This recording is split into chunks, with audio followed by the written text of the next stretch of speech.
Assalamualaikum warahmatullahi wabarakatuh.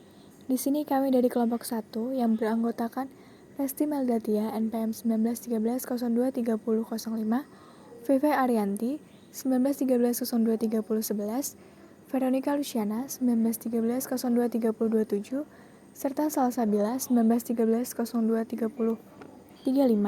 Di sini kami akan mempresentasikan materi fotokimia. Pengertian fotokimia. Fotokimia merupakan ilmu yang mempelajari efek energi radiasi terhadap reaksi kimia dan juga membahas masalah mekanisme reaksi yang diinisiasi oleh cahaya. Pada reaksi fotokimia, energi pengaktifannya diperoleh melalui absorpsi kuanta cahaya oleh molekul-molekulnya. Sehingga pada reaksi fotokimia, memungkinkan kecepatan reaksi dapat dikontrol dengan mengubah intensitas cahaya. Pengaruh cahaya pada reaksi kimia tergantung dari jumlah kuanta yang diabsorpsi oleh sistem. Fakta ini dijelaskan pada awal abad ke-19 oleh Grotius dan Draper, yang hukumnya disebut hukum Grotius dan Draper. Hukum ini memberikan prinsip yang disebut prinsip aktivasi fotokimia, yang menyatakan bahwa hanya cahaya yang diabsorpsi oleh substansilah yang efektif dalam menghasilkan perubahan fotokimia. Hukum fotokimia Grotius dan Draper. Planck mengembangkan teori radiasi benda hitam atas postulat bahwa radiasi memiliki sifat partikel atau foto yang memiliki energi sebanding dengan frekuensi, yaitu energi radiasi E sama dengan H untuk tetapan Planck, kemudian V dikali V untuk frekuensi.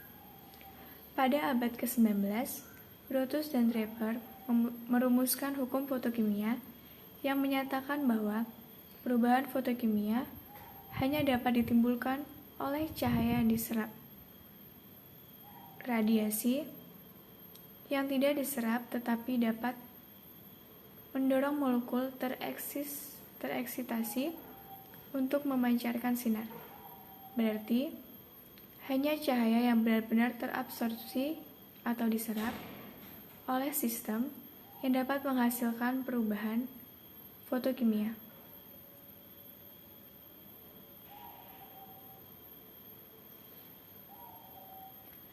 Perkembangan teori kuantum menghasilkan suatu realisasi bahwa radiasi diserap hanya dalam energi-energi tertentu. Hukum-hukum fotokimia yang dinyatakan oleh Grotius dan Draper, inilah yang disebut sebagai hukum fotokimia 1. Baiklah, selanjutnya yaitu hukum kedua fotokimia.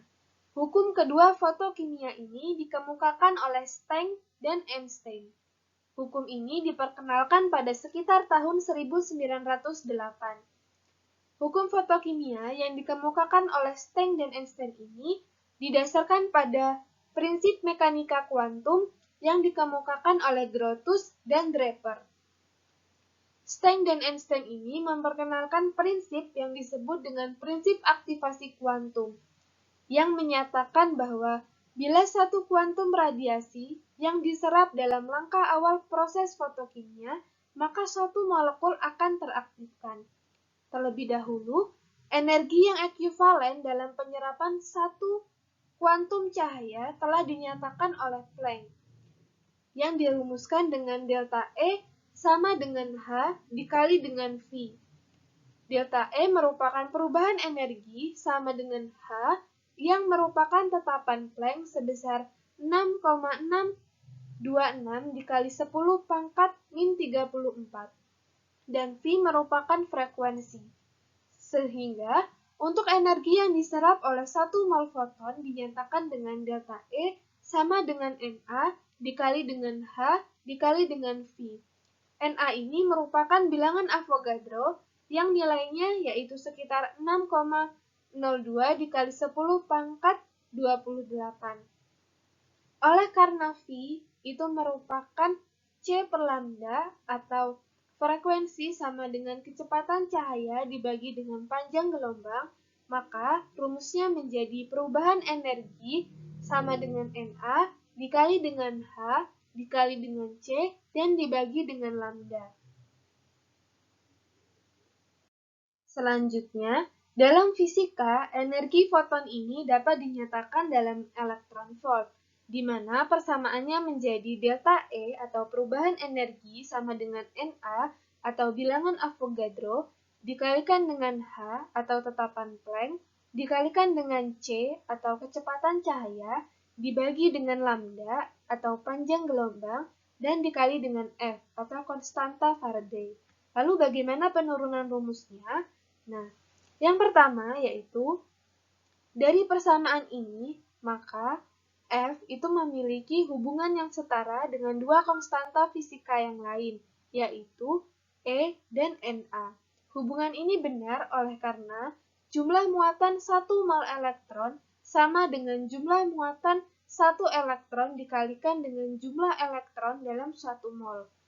Sehingga dari persamaan ini, bilangan Avogadro-nya dapat kita coret, sehingga persamaannya hanya delta E sama dengan H atau tetapan Planck dikalikan dengan C atau kecepatan cahaya dibagi dengan lambda atau panjang gelombang dikalikan dengan E.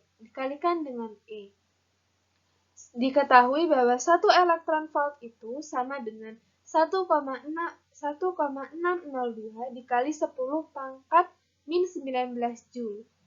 Sehingga persamaannya menjadi yang di sebelah kanan ini, yaitu delta E atau perubahan energi sama dengan H atau tetapan Planck dikalikan dengan kecepatan cahaya dibagi dengan lambda dan dikalikan dengan 1,602 dikali 10 pangkat min 19. Kemudian H dan C ini kita kalikan, maka hasilnya akan menjadi 1240,66 dikali 10 pangkat min 9 meter per meter elektron volt dibagi dengan lambda dikalikan dengan meter. Diketahui bahwa hasil ini merupakan nilai dari H dikalikan dengan C dan dibagi per elektron volt atau 1,602 dikali 10 pangkat min 19 ini. Ditemukanlah hasilnya yaitu persamaan ini. Kemudian, oleh karena panjang gelombang itu harus dinyatakan dalam nanometer, maka persamaan ini kita jadikan menjadi nanometer, sehingga delta E atau perubahan energi untuk satu fotonnya yaitu sama dengan 1240,66 nanometer kali elektron volt dibagi lambda dengan satuan yaitu nanometer. Baiklah, saya Vivi Arianti Vira Febri Afifah akan melanjutkan presentasi. Jadi, hukum ekuivalen fotokimia menurut Stein dan Einstein hanya dapat dipakai pada penyerapan cahaya atau fotokimia primer. Jika pada penyerapan primer molekul yang terurai tidak menghasilkan reaksi lebih lanjut, sehingga jumlah molekul yang bereaksi akan sama dengan jumlah kuanta radiasi yang diabsorpsi. Namun, keadaan yang lebih umum yaitu molekul yang teraktifkan secara fotokimia akan menginisiasi reaksi termal, sehingga menyebabkan molekul-molekul pereaksi mengalami reaksi lebih lanjut. Nah, hubungan antara jumlah molekul yang terlibat reaksi dengan jumlah kuanta radiasi yang diserap dinyatakan sebagai hasil kuanta atau quantum yield, yang dilambangkan seperti ini.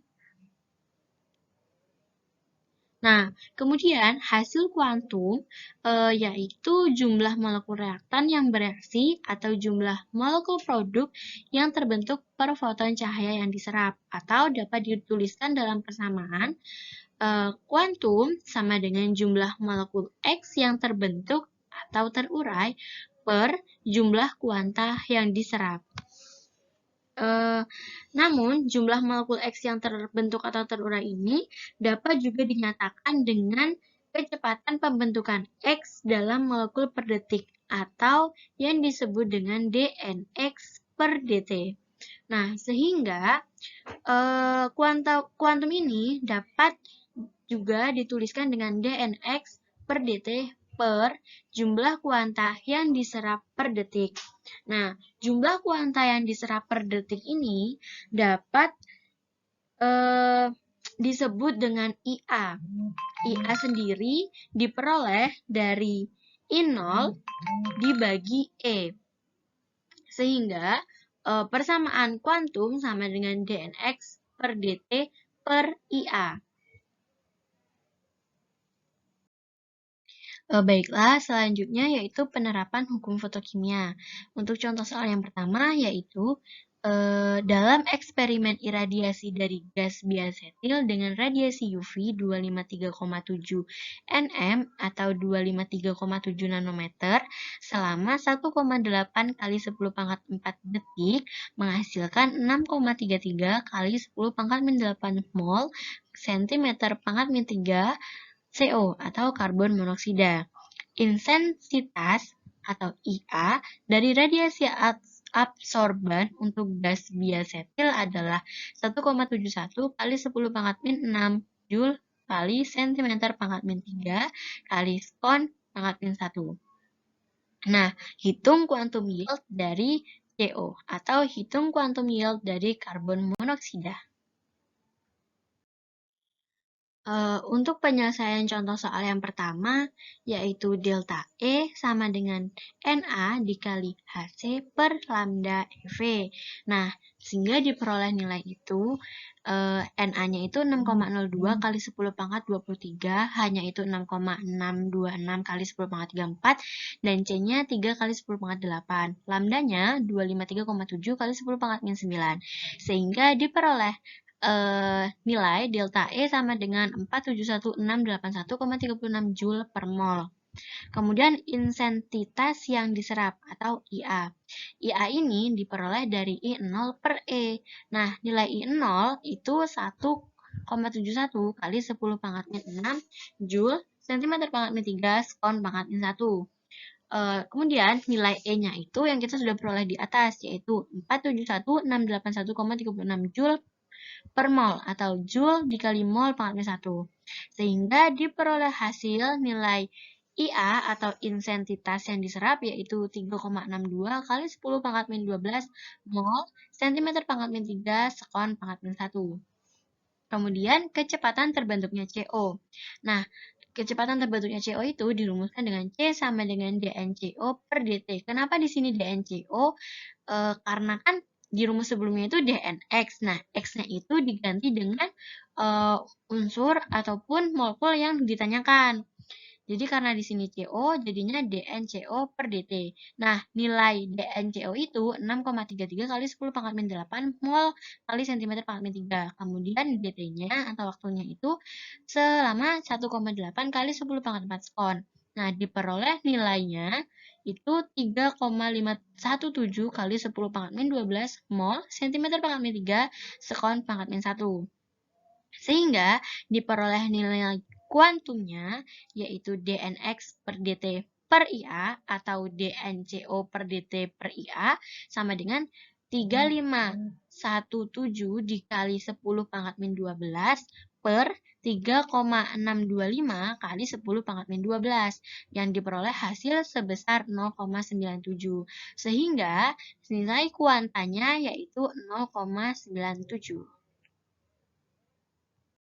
Selanjutnya, saya akan menjelaskan contoh soal yang kedua. Dalam suatu eksperimen fotolisis GAR HI dengan radiasi pada lambda 253,7 nanometer, diperoleh data bahwa absorpsi 307 Joule cahaya mampu menguraikan 1,3 kali 10 mol HI. Berapa hasil kuantum untuk proses tersebut? Maka penyelesaiannya yaitu energi kuantum pada lambda 253,7 nanometer adalah, pertama kita cari dahulu energi fotonnya, yaitu ketetapan atau konstanta Planck, yaitu 6,62 dikali 10 pangkat min 34 dikali kecepatan, yaitu 3,0 kali 10 pangkat 8 dibagi lambda yang sudah jadikan meter, yaitu 2,537 dikali 10 pangkat min 5. Hasilnya yaitu 7,84 kali 10 pangkat min 20 Joule. Maka kita dapat nilai energi fotonnya yaitu 7,84 kali 10 pangkat min 20 Joule. Selanjutnya, kita mencari jumlah kuanta cahaya yang diserap HI, yaitu absorpsi cahaya 307 Joule dibagi energi foton yang sudah diketahui tadi 7,84 dikali 10 pangkat min 20 Joule per kuanta, sama dengan 3,92 dikali 10 pangkat 19 kuanta. Perlu diketahui, 1 Einstein sama dengan bilangan Avogadro, maka jumlah Einstein cahaya yang diserap adalah 3,92 dikali 10 pangkat 19 dibagi 6,02 dikali 10 pangkat 23. Hasilnya yaitu 6,5 kali 10 pangkat min 5. Maka hasil kuanta atau quantum yield sama dengan jumlah molekul yang mengalami proses atau emisi dibagi jumlah kuanta yang diserap atau diabsorpsi. Hasilnya yaitu 1,3 dikali 10 pangkat min 3 mol dibagi 6,5 dikali 10 pangkat 5 Einstein. Maka hasil kuantanya yaitu 0,2 dikali 10 pangkat 2.